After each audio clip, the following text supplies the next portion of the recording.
Hi అండి, మరో సరికొత్త వీడియోలోకి సుస్వాగతం. ఈరోజు నేను మీకు టెంపుల్ స్టైల్లో చక్కెర పొంగల్ అయితే చూపిస్తానండి.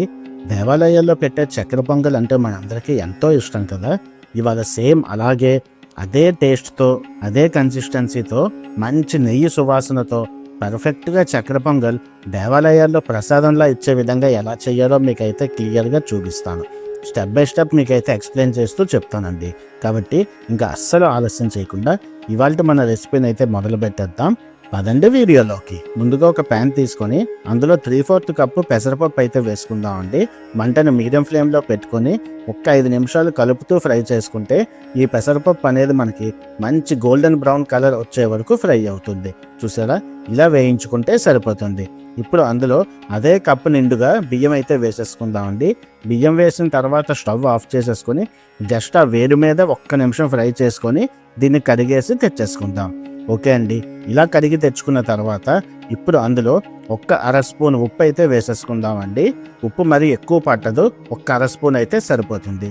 ఇప్పుడు మనం ఏ కప్పుతో బియ్యం అయితే కొలుచుకున్నామో అదే కప్పుతో 4 గ్లాసులు నీళ్ళు అయితే వేసేసుకుందామండి.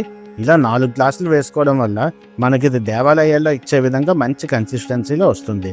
దాన్ని మూత పెట్టేసి 3 విజిల్స్ కొట్టించేసుకుందాం. విజిల్స్ వచ్చే ఈ లోపల ఒక ఫ్రైయింగ్ ప్యాన్ తీసుకొని అందులో 3 స్పూన్స్ నెయ్యి వేసుకొని ఒక కప్పు నిండుగా పచ్చి కొబ్బరి ముక్కలు అయితే వేసేసుకుందాం అండి. మంటని మీడియం ఫ్లేమ్లోనే ఉంచి కంటిన్యూస్గా కలుపుతూ ఒక్క నిమిషం సేపు ఫ్రై చేసుకుంటే ఈ కొబ్బరి అనేది మనకి కరెక్ట్గా ఫ్రై అవుతుంది.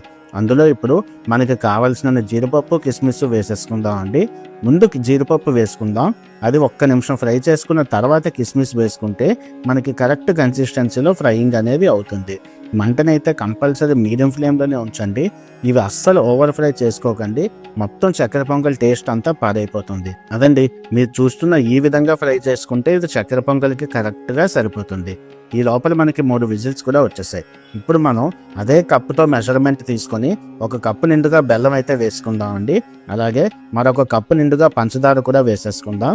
మంటని మీడియం ఫ్లేమ్లో పెట్టుకోవాలి, మర్చిపోకండి. అలాగే ఒక చిటికెడు ఇలాచీ పౌడర్ వేసుకుందాం అండి. అదేవిధంగా ఒక్క చిటికెడు పచ్చకర్పూరం కూడా వేసుకుందామండి. దానివల్ల దీని ఫ్లేవర్ అనేది చాలా బాగుంటుంది. ఇప్పుడు మంటని మీడియం ఫ్లేమ్లోనే ఉంచుకొని కంటిన్యూస్గా కలుపుకుంటూ ఒక్క 10 నిమిషాలు అలా కలిపితే మనకి ఇది పాకం అనేది వచ్చి చూసారా ఇలాగ తయారవుతుంది. ఇప్పుడు అందులో మనం ఇందాకలే ఫ్రై చేసుకున్న డ్రై ఫ్రూట్స్ అన్నీ వేసేసుకుందామండి. ఒకసారి చక్కగా కలిపేసుకుందాం. కన్సిస్టెన్సీ మటుకు ఇలాగే ఉండాలండి, అప్పుడే మనకు ఆ చక్కెర పొంగల్ టేస్ట్ అనేది బాగుంటుంది. చూసారా, ఇలా కొంచెం లూజుగా ఉండాలి, మర్చిపోకండి. ఇప్పుడు పైన నెయ్యి వేసుకొని స్టవ్ ఆఫ్ చేసేస్తే ఎంతో టేస్టీగా ఉండే చక్కెర పొంగల్ అయితే రెడీ అయిపోయిందండి.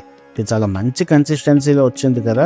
ఆల్మోస్ట్ మనకి దేవాలయాలన్నింటిలోని ఇలాగే ఇస్తారు.